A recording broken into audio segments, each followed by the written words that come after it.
ఈరోజైతే eggless tea time cake ఎలా చేయాలో చూపిస్తాను. నేనైతే హాఫ్ కప్ మిల్క్ మేడ్ అయితే తీసుకున్నాను. పావు కప్ అయితే సన్‌ఫ్లవర్ ఆయిల్‌ని అయితే తీసుకున్నాను. వీడియో అయితే క్లిప్ అయిపోయింది. అందుకనేసి వీడియో తీయలేకపోయాను. సో, మిల్క్ మేడ్‌ని ఇంకా ఆయిల్‌ని అయితే బాగా కలుపుకోవాలి. తర్వాత అయితే 1 కప్ మైదానైతే తీసుకున్నాను. హాఫ్ టేబుల్ స్పూన్ బేకింగ్ సోడానైతే తీసుకున్నాను. 1 టేబుల్ స్పూన్ బేకింగ్ పౌడర్‌నైతే తీసుకున్నాను. మొత్తం అంతా వెనిల్లా ఎసెన్స్ కూడా వేసుకోవాలి. ఆ మొత్తం అన్నీ వేసి బాగా లంప్స్ లేకుండా అయితే కలుపుకోవాలి. ఫ్లోయి కన్సిస్టెన్సీ అయితే రావాలి. ఒకవేళ మీకు కానీ థిక్ అయినట్టయితే మీరు కొంచెం మిల్క్ అయితే వేసుకొని బాగా కలుపుకొని ఈ కన్సిస్టెన్సీ వచ్చిన దాకా మిక్స్ అయితే చేసుకోవాలి. మిక్స్ చేసుకున్న బ్యాటర్ని అయితే నేను టిన్లోనైతే పోర్ చేసుకున్నాను. పోర్ చేసుకొని మొత్తం ఆ బ్యాటర్ని అయితే అందులోనే వేసుకోవాలి. వేసుకొని ట్యాప్ చేసుకోవాలండి. ఎయిర్ బబుల్స్ ఏమైనా ఉంటే రిమూవ్ అయిపోతుంది. దానిపైన మీరు డ్రై ఫ్రూట్స్ ఏమైనా వేసుకోవచ్చు. కాజు బాదం ఏదైనా వేసుకోవచ్చు. మీకు నచ్చిన డ్రై ఫ్రూట్స్ అయితే వేసుకోవచ్చు. వేసుకొని ఓవెన్లో అయితే పెట్టేసుకున్నాను.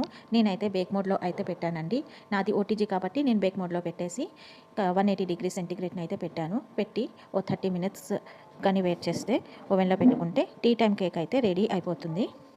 మీరు కూడా ఇంట్లో ఈ విధంగా అయితే ట్రై చేసుకోవచ్చండి.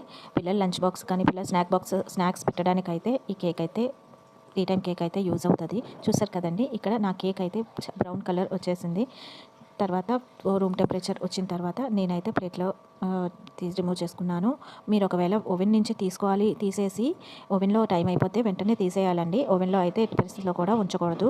తీసేసిన తర్వాత అది ఒక క్లాత్ అయితే పైన వేసేసి అలా ఉంచేస్తే మీకు సాఫ్ట్నెస్ అనేది వస్తుంది. రూమ్ టెంపరేచర్ వచ్చిన తర్వాత అదైతే తీసుకొని ప్లేట్లో పెట్టుకోవాలండి. చూసారు కదా ఇక్కడ కేక్ అయితే ఎంత స్పాంజీగా ఉందో. నేనైతే ఇలానే చేస్తానండి. మా బాబు స్నాక్స్కి తీసుకువెళ్తాడు స్కూల్స్కి. సరే అండి, ఒకవేళ మీకు కానీ వీడియో నచ్చితే ప్లీజ్ సబ్స్క్రైబ్.